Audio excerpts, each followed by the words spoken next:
Hello guys, welcome to इस blog में आपका स्वागत होता है। इस वीडियो में हम जैसे तुम्बा और जो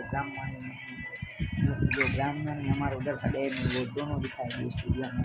मतलब कि मैं गया था 2 दिन पहले, मैंने वो की वीडियो का गया रविवार को गया था। और 2 दिन पहले तो तुम्बा को मिले था। और देख सकते हो अभी पार्थ पर बात कर रहे हैं,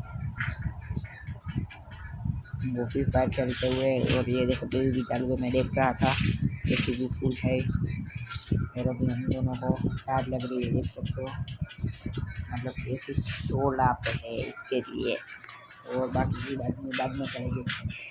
आप सब लोगों को मैं दिखाऊंगा टिम्बा को। मेरे को बगासा भी आ चुका है तो मैं इस ब्लॉग का ही पेंट करता हूँ और आप सब लोगों को दिखाऊंगा। और ब्राह्मण दोनों देखने मिल जाएंगे। भाई तो अभी बाहर गए हुए है, वो शाम को 7 बजे आएंगे।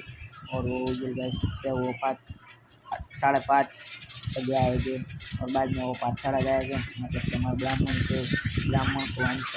सीखने की जगह स्लो और वो सब उधर हो जाएगी, फ्री में सिखाते हैं उधर वो लोग जाएंगे। ये दोनों फिर वो 7 बजे आ जाएगी, 6 बजे जाएगी और 7 बजे आ जाएगी। और मैं ट्यूशन जाऊँगा तब तक। मेरा ट्यूशन जाने का टाइम हो बाय बाय। Bye bye.